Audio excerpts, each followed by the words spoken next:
Okay, ma'am. Yes. Anybody else? There are 35 more people in addition to Garv in the class today, and I'm sure each one of you is equally brilliant. So who is that opener today? It's sooner the better. I begin my classes with two very pertinent questions. First, asking how are you? Uh, that's fundamentally important for me to know how are you exactly. It's okay not to be okay if you are into that category, so that I see how do I mold my discussion around. And secondly, what did we discuss in the last class?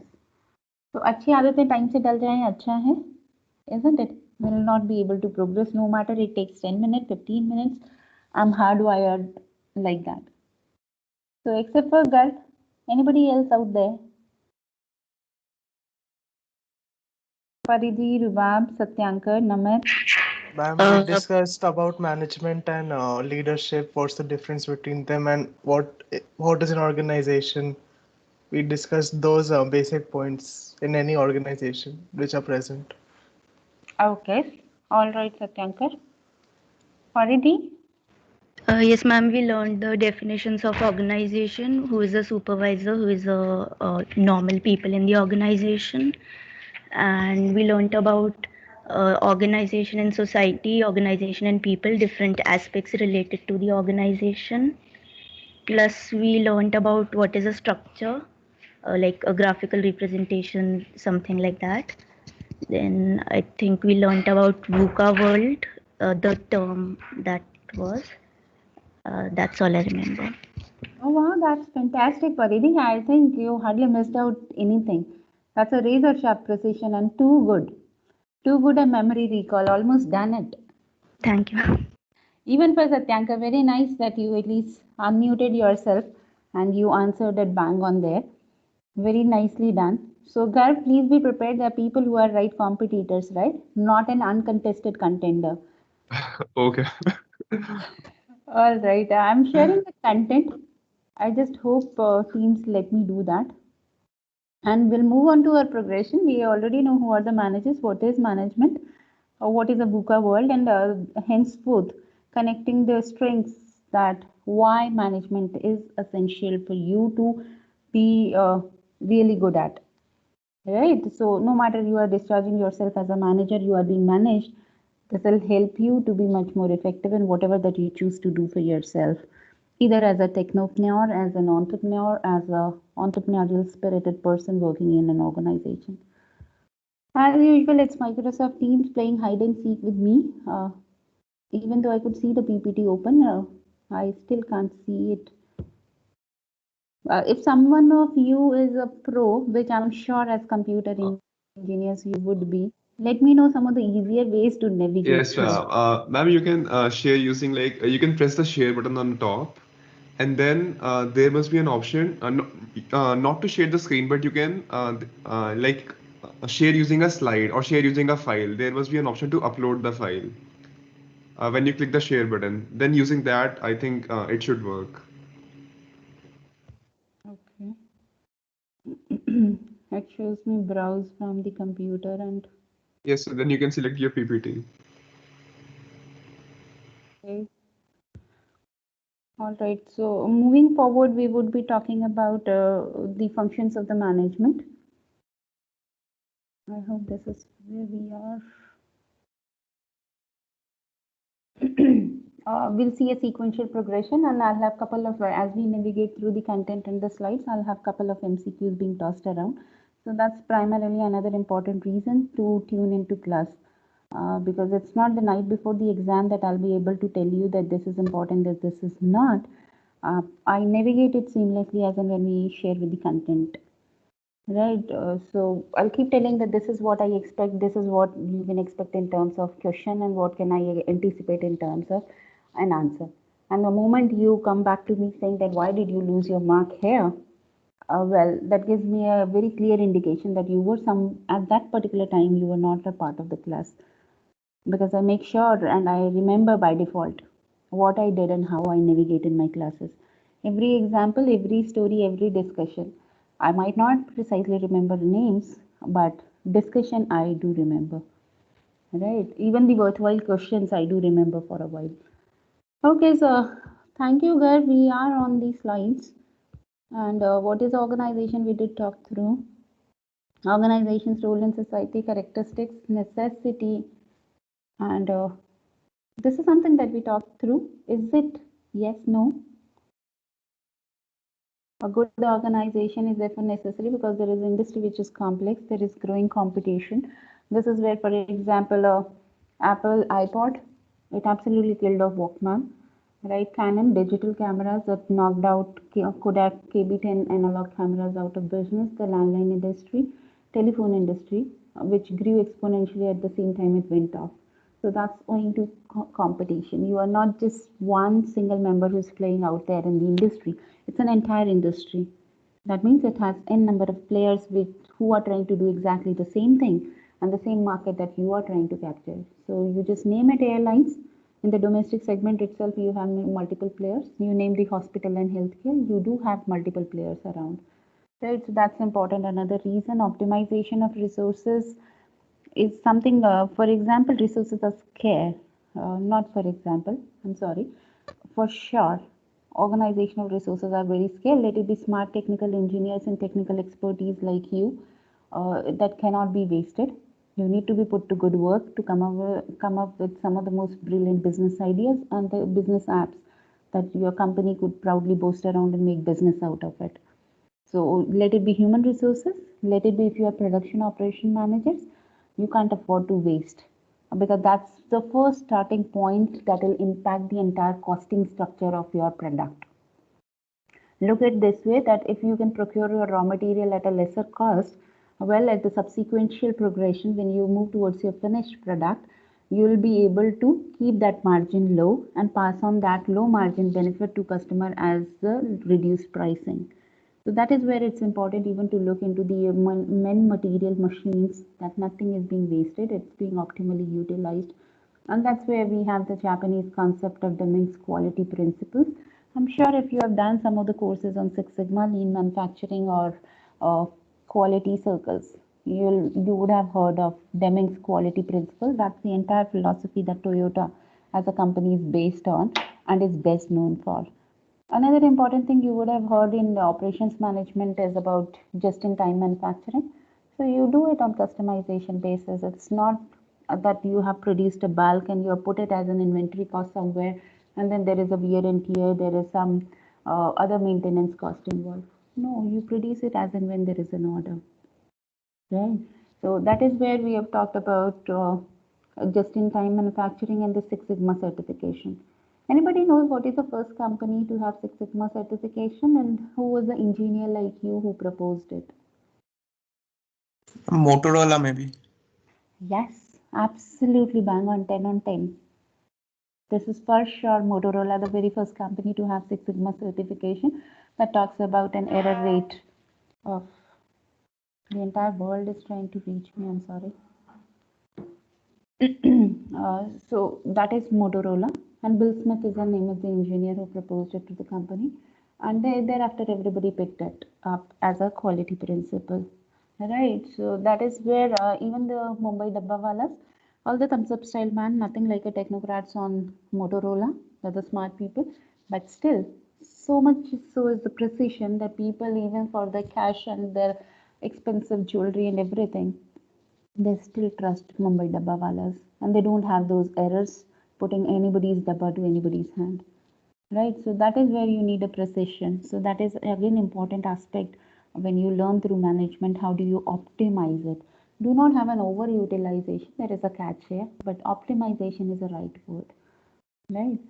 Then reduce labor problems depending upon the kind of industry that you would be working on. For example, iron ore and mining. For example, apparels. For example, farming. For example, any other industrial setup construction. You need to deal with the labor, daily wage earners on a daily basis, right? That is where even in the management, that's an important segment. If you specialize into HR, you would specifically be studying about industrial relations management. That's a very, very important aspect. Trade union acts, workmen's compensation, and so on and so forth.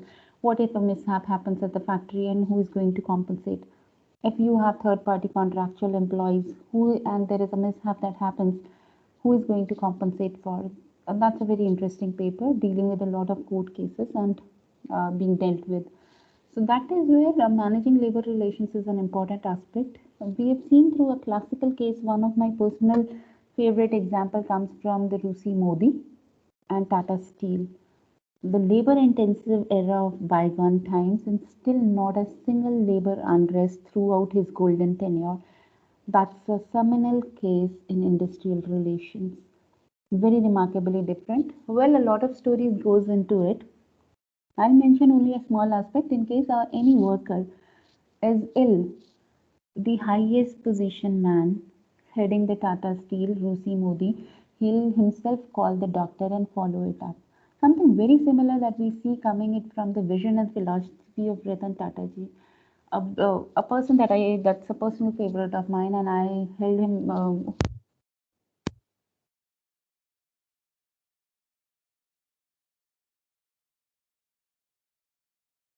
Ma'am, you're not audible.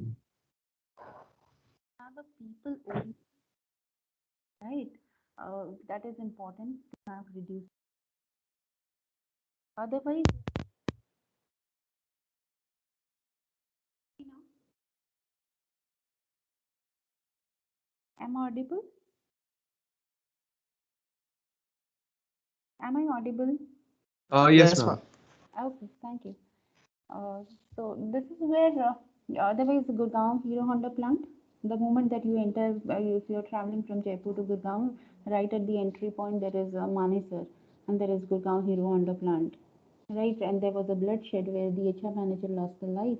When you have strikes and bunds and everything, which when I was at Calcutta, at least in a year we would have 10 holidays way back in 2010. Not the government one, but owing to courtesy, bund strikes. It's Calcutta is almost a still when it is a band. Not even a single taxi car vehicle on the roads. Absolutely standstill.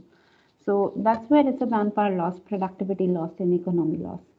So that is where another important area that we need to look through. That or the recent case of the farmers. The only problem is that farming doesn't directly impact us, right? There is somebody else looking taking care of the farms. Had it been a factory, supposedly the car manufacturing, the production would have halted, the orders would have suffered, and the orders would have delayed. The massive loss that somebody would have incurred, not only the business, even the economy at a larger scale. So that is another important reason that you need to look into organizations and management. Fixation of authority and responsibility. Another very important aspect, you might be a CEO of a company, but the moment you sign something, there is an accountability. You are answerable. Maybe you'll have a smart engineers, right, coming from all the top-notch institutions, IITs and whatnot. Maybe you have smart managers coming it from the Premier League B schools or IIMs, but who'll check into the every balance sheet, every cash flows, everything that is a technical aspect of it. But it's your responsibility as a CEO the moment you sign it. You cannot segregate these two, that you simply pass on an order and get something done out of somebody. No, you have to have the responsibility. And that's where I'll go back to a seamless example of Zoom, which is very much contemporary because that's a one word that almost everybody recounts with, courtesy COVID-19, the post pandemic work from home situation. So that is where Zoom is the one company which did not anticipate such a traffic coming from all of a sudden. And well, in the starting, there were certain fixes that it need to be, certain fixes need to be done for its service so that the customers have a seamless experience. My daughter used it for grade 2 and it's only for once that I told and ever since then for last 9 months she does it on her own. Such a seamless connect. It takes a lot of hard work to build a service like Zoom, which is so simple and easy to navigate with, right? And that's where, even for my international collaboration, that's one service that I use extensively. So that is Zoom, but the moment it had a problem, it was a one page apology that was issued. And this is where I'm trying to drive my point that as a CEO of the company, responsibility for a service failure remains with you, no matter it's your fault or not.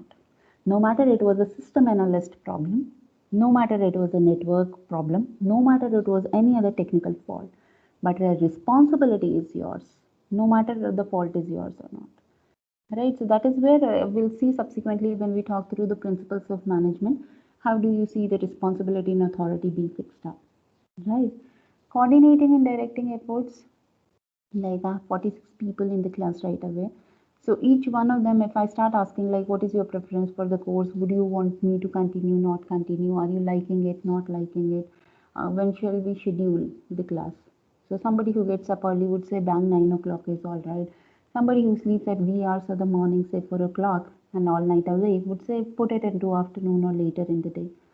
So when you have different people, and that's how organizations have different people, different department, different functional domains, it's important to coordinate their efforts so that just like a concave lens, you will have a concentrated, right, all the rays converging into one point so that you have a concentrated impact.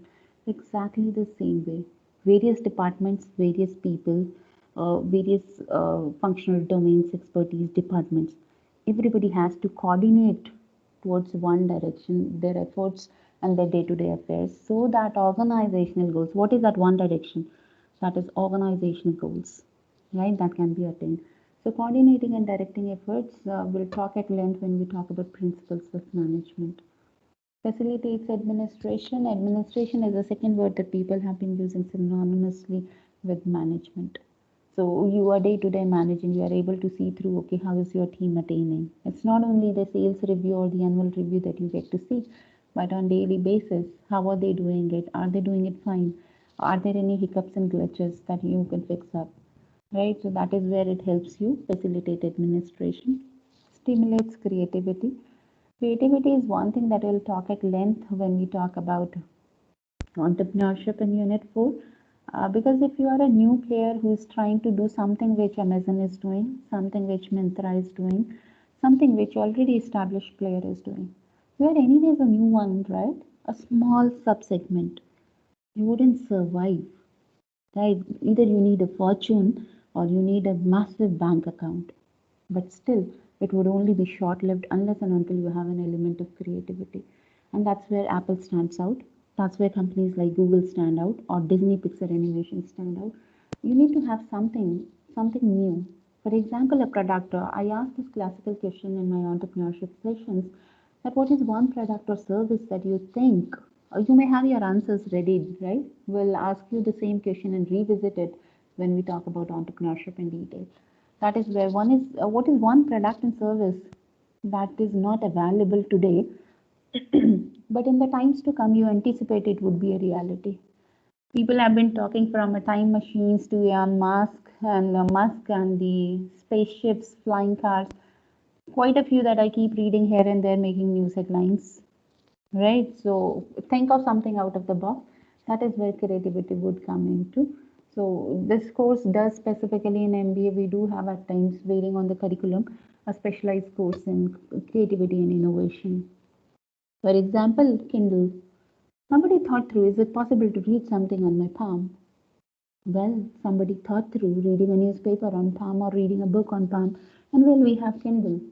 Might be at that point in time when somebody thought through it was not a reality. It was something very audacious. Might be people would have laughed around, saying that this is eccentric and crazy. Could be because you as an entrepreneur need to see through the future because the timing is important, right? We did talk about Nokia, it lost it, and the CEO said the statement that it's not that we were wrong, we were doing the right things, but perhaps slowly, and our competitors were too quick to do the right things. So that's revisiting the old game, right? It's not the slow and steady that wins the race, but fast and consistent that wins the race. Right, so these are some of the things, these are only a very indicative pointers to talk about why do you need principles of management or in general, this understanding of organization and management to navigate through in organizations. There could be many, many more reasons to it. However, going forward, these are principles of organization. We'll see this very much in detail, each one of them, 14 principles of management. So I'll cursorily go through here. Unity of objective, as we said that every department, like for example, HR department, would have an agenda to hire the best people. Now, when you hire the best people, there is a catch here. You need to ensure that you pay them well. one of the things, right? Apart from various other benefits, like you can have a chauffeur-driven cars, you can have laundry services at the campus, you can have the subsidized meals. There's n number of things that the Google offers, right? In terms of fringe benefits or the employee benefits. So that is where you will have this. But for the finance, it creates a problem because it impacts the bottom line of the finances. The budget would shoot up. Right, you are offering gymnasium facilities, subsidized meals, you are offering company cars, company penthouses, and everything sponsored by company. So for finance, it will shoot up. So there would be a contradiction between HR and finance. HR want to hire best people, offer best salary and the benefits so that the brilliant people come and join and stay. Right, wherein HR it impacts. So everybody would have their own departmental goals, but they need to be united through organizational goals. That the organization, the entire totality, it has a most important goal articulated in terms of vision, mission, goals, and objectives. So that needs to be attained. So every department, let it be HR, let it be finance, production, operations, IT, infrastructure, so and so forth, need to club in together and have a unity of goal. Every person in the organization, every department is being directed towards one goal that an organization has. This reminds me of none other than a bygone era movie, Chak De India, but whereby Shah Rukh Khan is taking an introduction and somebody says, I'm from Bihar, I'm from Rajasthan, I'm from Haryana, and so forth. That is where he says that, no, I want to hear one thing, and that is India. Right, so exactly the same concept as unity of objectives. So it's the organization. You might be HR, finance, whatever, but it's the organization. The second important thing, division of labor and departmentalization. Like if you look at the university itself, that has so many domains of engineering. You have mechanical engineer, mechatronics, IT, computer science, and so forth. So everybody in CSE is put together as CSE department, and people have a clarity. Okay, this is what computer science engineers do, and these are what the papers are. Exactly the same way, when organizations on the north and south, they have hundreds and thousands of people on rolls, it's important to put them according to their specialization. So, for example, if your DMS is not working fine, you need to reach out to DMS department. If the finance has not generated your fee payment receipt, you know who has to be reached out to. You don't go and bang on everybody's door that see where is my fee receipt. No, you go and talk to the finance concerned people, isn't it? That's where departmentalization comes into in the division of labor. The people are specialized to do specialized jobs and henceforth accordingly segregated in the organization. Similar jobs put together becomes a department, right? That also we'll talk about. Chain of command, where does the authority flow from? Right, for example, in an organizational setup, it could be a CEO coming to the vice president, coming to the further product managers, and then executives and the other employees. Right, so how is authority flowing from? Who orders whom? Who manages whom? Who is a boss? Who is a supervisor? So that is what we talk about, chain of command. Command, where is command flowing from? Where is orders flowing from? That also we talked through. Span of management, just like in a class are 47 people now, how many people can I effectively manage on day-to-day basis, on a personal basis? It's not like 1:mass. No, there is a ratio that we in academics say, like it's ideal one is 1:9. For every 9 students, there has to be a faculty member, so that I personally build a rapport and I personally know each one. Right. So that is exactly the same thing organizations also manage. How many subordinates a manager can effectively manage? That's called as a span of management. For example, in your CSC, this is anyways an online class. What is the point to have 60? I can be as good as reaching out to say hundreds and 150.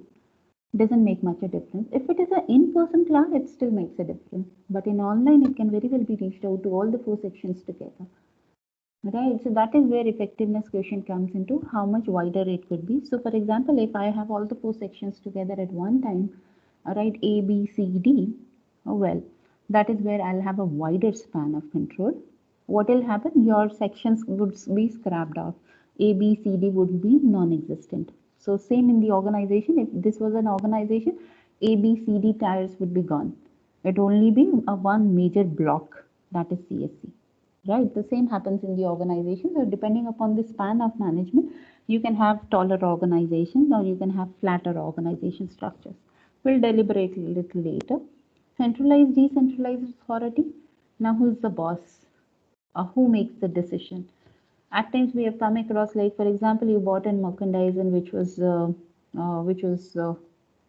problematic or which was faulty, and you came home and you realized that this is a problem and this needs to be returned.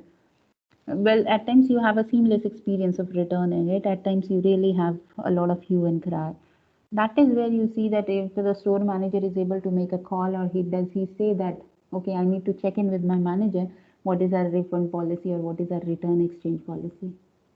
That is where it gives you an idea who makes the decision. If the store manager is empowered to take a call within his purview and ambit of decision, this is called as decentralization, which is dispersed decision making. Decentralization, wherein when it is concentrated with few powerful think tanks, with few power echelons of the organization, this becomes centralized, right? So where is the decision making power being vested is called as centralized. In general, you can take it not very strictly, but just to make a reference, the bureaucratic organization, traditional ones, that is where it is centralized. For everything that you want to get it done, move a paper, get an approval, get a permission. Wherein for a very agile contemporary organization nowadays or entrepreneurial organization, you can't afford to put in so much of paperwork. When I take entrepreneurship, we do talk about there was an era which was called as infamously license Raj, whereby getting a license to start a company would take as many as 2 years. Well, that's too much of time. I might entirely lose an interest and I'm bygone. What was an idea that I was planning to work? And I completely be out of it. Now you have 24 hours window registration and can register your company. Courtesy ease of doing business and courtesy Startup India campaigns. Right? So that is centralized and decentralized. Reference to decision making in organization. Coordination. Again, the same logic goes. Different department, different people, different orientation, different departmental goals. You need to put everybody together so that unity of objectives can be attained. So that also being talked through. Simplicity. Go back to some of the most difficult papers that you had and look at the ease with which your professors did an amazing job. Right, that's where exactly you might be dealing into a complex business operation. There will be a lot of back end processing that you do, but as a user interface, create it very seamless. Ever since the world is into COVID-19, we have used a lot of technological interface. Let it be cashless transactions, let it be online entertainment with Netflix, Disney Hotstar, and Amazon Prime doing amazingly well. So this is OTT subscriptions. So we had all the movies and the content and the Korean dramas being put up through the OTT mode because the cinema halls were closed. So that is where it might be a lot of complicated structure at the back end, but make it as simple as for the user interface, and that applies to the organizational principles as well. Have a simpler organizational structures. Don't You might have a complicated process at the back end, but wherever it's a user interface, make it very simple, and that's where some of the products fail, and that's where BlackBerry. Don't you think BlackBerry as a company, so much so reputed, would have the best of the technical engineers on their team? They would, and henceforth they made such a brilliant product. But then see, it finally lost, didn't survive, didn't sustain, because the very customer that it was designed for, they refused to take it up. And finally, no matter how best the product is, it has to lose its relevance and go out of market, only to be quoted as a case study of once a damn good product being lost. Right? That happens with the organization. So simplicity is one thing that needs to be noted and talked throughout the sessions. Flexibility. You might have an organization structure, right? As one of your classmates talked through, we did talk about organization structure, which is a reporting relationship. That gives me an idea, right? Whom to report to for finance, whom to report for DMS, and so forth. So organizations have those structures. But at the same time, there needs to be an element of flexibility because you never know, you are operating in a business environment and change is the only constant. So you need to see through the change. You should have even if you have a plan A, given a contingency, given a situation, given an emergency, given a change in environment, you should be able to tweak and still able to adapt and adjust and survive. If not, it's bound that you'll be moved out of the business, right? That's exactly what has happened with Nokia. But Nokia is one of the companies which has, a very, very beautiful, resilient Finnish spirit that it comes back to life every time, and it simply refused to go. Had it been anybody else, it would have only been quoted as a case study of a lost business, right? So that is where flexibility is important because, for example, the classes go back to a 1 year, almost a year back in the March. Who would have thought you will go for 9 months and an entire year would be eaten up with COVID-19? We just had, okay, it's around Holi, and we just want to have a week, 10 days break. That's it. We all anticipated. And then all of a sudden it was a lockdown. All of a sudden it was a forced experimentation of work from home. We were just not used to. As a professor, I have an expertise, I have a command over my subject. I'm not a technical expert. To go online and talk through, I have my own inhibitions, right? So that is where it was a problem. But yes, people have done it, right? Organizations have done it, businesses would have done it. There might have been hiccups, there might have been glitches, but all people, sooner or later, they adapted and they learned how to navigate it and make up for the time lost. Right? So that is where element of flexibility is very important. Looking into how is the situation changing, right? For example, if you ask me how would your exams be, how your end semester would be, I can only say anticipate. It depends. How many students are in class, how many are online, and different combinations, isn't it? So flexibility is another important aspect that needs to be talked through. We'll talk through organization structures. Communication, an important aspect. I'm sure your English teachers would have done a good job out there talking that at every level that the information is passed, there is distortion of information. I'm sure at least I take sessions on business communication, and I talk through an exercise which is Chinese whispers, whereby you every time you have like 10-20 people in the chain, the very first person is told a story and is asked to pass on. By the time it reaches the end, it's altogether different, right? So there is an informational loss. So that's another important aspect. Have your formal channels of communication, again coming from the organization reporting relationships and structure, who is reporting to whom, and there is an official way to communicate something, right? And informal communications also work. So that's an important aspect. And communication is one thing which binds entire organization. Look into a crisis situation, more than the leader comes out and talks through, the more that the people are clear, right? And that's how most powerful speeches in the world goes back to the powerful messages being conveyed through communication. The one undisputed ones that I quote often in my classes on communication remains, "I have a dream," coming from Martin Luther King's one of the most iconic speeches in the history. So that's what communication can do. How would people know what is there on your mind? It's only through communication. So that's another effective principle that you need too. But mind it has to be both ways. It's not only that the boss gives an order that this needs to be done, but it has to be from the bottoms to the up as well. Yes, Amrit. Ma'am, what is the difference between communication and coordination, ma'am? Coordination is a much wider. Communication only pertains to passing on the information, right? What is a change? For example, change of university timings. For example, your own reporting. That's only a part communication, that you received a message from DSW that this is when you are supposed to report and this is what is the protocol to be followed. This is pure communication. Wherein coordination would be an entire gamut of things that you do to make sure that the organization goals are attained. It can be establishing reporting relationship. Communication was that you report on so and so date. Coordination would be to ensure that we have security guards to check in that you have your medical reports done right. There is somebody who checks and logs in if your parental consent is available and makes a document out there, right, to ensure that your room is ready, right, for you to go and occupy. So coordination is a much wider aspect that involves a gamut of things to make sure that the organizational goals are attained. Communication is just one of the sub-segments of entire coordination that you communicated also. This is how it has to be done. Makes it clear, Samrat? Or at least Yes, better? ma'am. Yes, ma'am. Yes, ma'am. All right. I'll navigate to the next slide and then I stop this. This is 39 minutes yet. Okay, so formal and informal. So formal organization, as you say that CSC section I didn't make it, section A, B, C, D. your institution does and your department did, isn't it? So that's formal deliberate. There is a lot of thinking process that would have gone into why it has to be section wise, effectiveness, coordination, managing, so and so forth.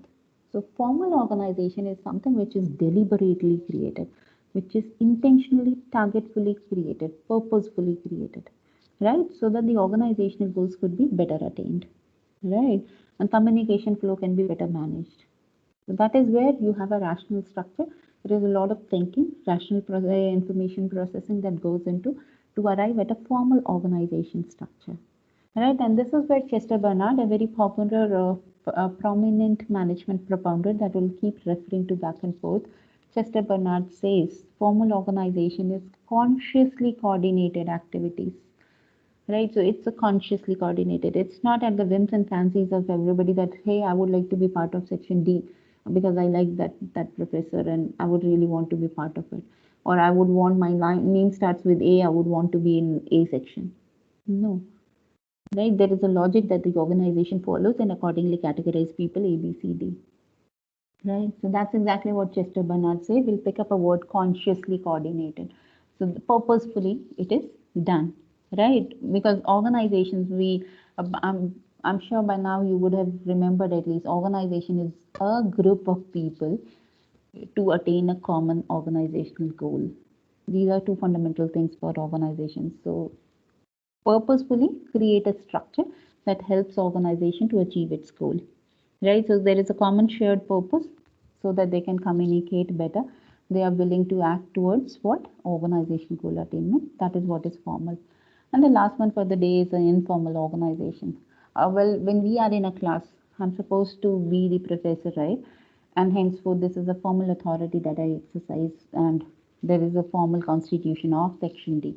Maybe offline when we talk through connected through LinkedIn, or maybe we are working on a project because I'm working on agri-food waste, or I'm working in a fashion tourism sustainability, or the behavioral aspect, why people make purchase decisions, or why they end up doing certain things. And maybe this interests you as well, and we work on a common project. That is where it comes is informal. I might remain a professor, I might not. Unless and this is a informal organization, we would not have those titles and tags associated. We are only the part of the team members, right? So that is out of interest. That's a basic human instinct to be part of a group. When we talk about motivation, we'll talk through the Maslow's theory of needs hierarchy, and we'll say every human being has an instinct to be a part of group. Remember your day ones in the institution? We are so skeptical and concerned. Who would be friends? Where will I go? Whom will I sit? Whom will I talk with? And so on and so forth. Because you are still not a part of a group. Once you have friends, you are all the more comfortable, right? You wouldn't even be calling back your home even for days because you are so much so comfortable with your own gang of friends.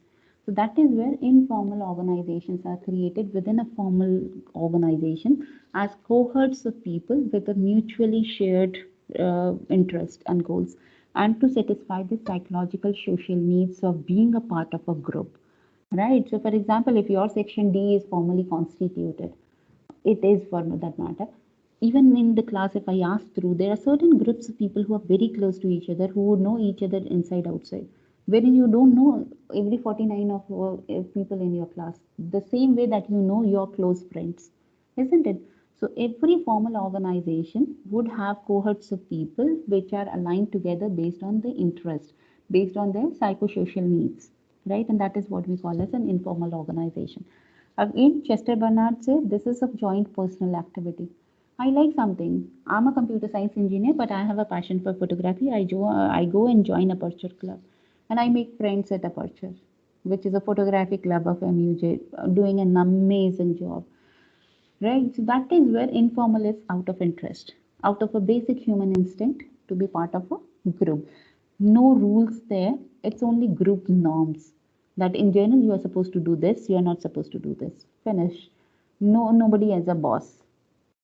Right? So that is where the formal and informal organization comes. So something purposefully constructed is what you have formal. Something which comes out of a personal interest, that becomes informal. Every formal organization would have a cohort of people called as informal organization coming out of their mutual interest. Right, so this is where we end today. If you have any questions for me, we'll pick this up and then wind it up. Any questions?